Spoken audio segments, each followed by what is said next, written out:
ერთიანი ეროვნული გამოცდები 2 ივლისს იწყება. პირველ გამოცდას აბიტურიენტები ტრადიციულად ქართულ ენასა და ლიტერატურაში ჩააბარებენ. წელს სტუდენტის სტატუსის მოპოვებას 53,000 ახალგაზრდა შეეცდება. უმაღლესი განათლების რეფორმაში მიმდინარე ცვლილებების გამო წელს არაერთი სიახლეა მოსალოდნელი.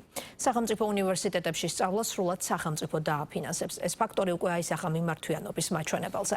კერძოსთან შედარებით სახელმწიფო უმაღლეს სასწავლებლებში სწავლაზე მოთხოვნა 4-ჯერ მაღალია. სიახლეა ისიც, რომ აბიტურიენტს სასწავლებისა და პროფესიის შერჩევის დროს უნივერსიტეტთან ერთად პროფესიული კოლეჯისა და შესაბამისი სასწავლო პროგრამის არჩევაც შეეძლება. პროფესიულ სასწავლებელში მოსახვედრად მინიმალური ზღვარის გადალახვა იქნება საჭირო.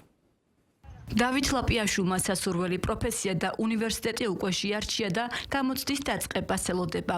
პირველი გამოცდა 2 ივლისს ქართულ ენასა და ლიტერატურაში ჩატარდება. მომდევნო 6 ივლისიდან უცხოურ ენაში. ერთიანი ეროვნული გამოცდები 22 ივლისს ფიზიკის გამოცდით დასრულდება. ვაბარებ კომპიუტერულ მეცნიერებაზე, მათემატიკის განხრით და ზოგადად ვთვლი, რომ 21 საუკუნეში დიდი მომავალი აქვს ტექნიკურ საგნებს. რაც შეეხება უნივერსიტეტებს, ყველა უნივერსიტეტი მაქვს თითქმის ჩაწერილი, იმიტომ რომ დიდი კონკურენცია ამჟამად.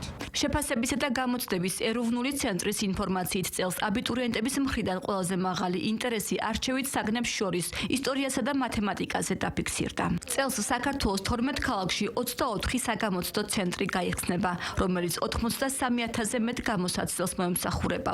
აქედან 53,000-ზე მეტი აბიტურიენტია. რაც შეეხება კონკრეტული გამოცდის თარიღს და ინფორმაციას, თუ რომელ საგამოცდო ცენტრში მოუწევთ აბიტურიენტებს გამოცდის ჩაბარება, მსგავსი დეტალები საგამოცდო ბარათზე იქნება მითითებული. საგამოცდო ბარათი არის ის დოკუმენტი, რაც აბიტურიენტმა იმისათვის, რომ გამოცდებში მონაწილეობა მიიღოს, უნდა წარმოადგინოს აუცილებლად, რა თქმა უნდა, პირადობის დამადასტურებელ დოკუმენტთან ერთად.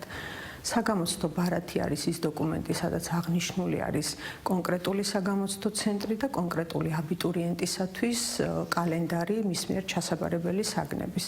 შესაბამისად, უახლოეს დღეებში საგამოცდო ცენტრი ამ ინფორმაციასაც განაახლებს და აბიტურიენტებს შესაძლებლობა ექნებათ ჩვენს ონლაინ ნაეკჯიზე თავიანთ სარეგისტრაციო პორტალში შევიდნენ და აღნიშნული ინფორმაცია იხილონ. ყველა საგამოცდო ცენტრი გამოსაცდელებს მზად დახვდება, მიმდინარეობს სწორედ ეს პროცესი, აღჭურვა, საგამოცდო სექტორების მომზადება. ასევე ძალიან მნიშვნელოვანია იმ აბიტურიენტებისთვის, რომლებსაც სჭირდებათ სპეციალური საგამოცდო პირობები, რომ ყველა ცენტრი მზად დახვდეს მათ. სიახლეა ის, რომ წელს უმაღლესი განათლების რეფორმის ფარგლებში სახელმწიფო უნივერსიტეტებში საბაკალავრო და სამაგისტრო საფეხურებზე, ასევე სახელმწიფო პროფესიული საგანმანათლებლო დაწესებულებების საგანმანათლებლო პროგრამებზე სწავლა სახელმწიფოს მიერ სრულად დაფინანსდება. განათლების მინისტრის განცხადებით, ამ დროის მონაცემებით, კერძო უნივერსიტეტებთან შედარებით სახელმწიფო უმაღლეს სასწავლებლებზე მოთხოვნა გაცილებით მაღალია. ახლა ჩარიცხული სტუდენტები სახელმწიფო უმაღლეს სასწავლებლებში ისწავლიან უფასოდ და სწორედ წელს ეროვნულ გამოცდებს ჩაბარებულ სტუდენტებს, რომლებიც შესაბამისი ქულებით ჩაირიცხებიან 19 სახელმწიფო უმაღლეს სასწავლებელში, მათ ექნებათ შესაძლებლობა, რომ ისარგებლონ ამ მოცემულობით და ისწავლონ უფასოდ. ლევანდელი სიახლეა ისიც, რომ ის ახალგაზრდები, რომლებიც ჩააბარებენ გამოცდებს, გადალახავენ მინიმალურ ბარიერს, მაგრამ ვერ დააგროვებენ საჭირო ქულების რაოდენობას, რომელიც მნიშვნელოვანია მათი უმაღლეს სასწავლებელში ჩასარიცხად, მათ ექნებათ შესაძლებლობა, რომ ყოველგვარი დამატებითი გამოცდების გარეშე ჩაირიცხონ პროფესიულ სასწავლებლებში. რაც შეეხება საერთო სამაგისტრო გამოცდებს, ისინი 23-24 ივლისს ჩატარდება.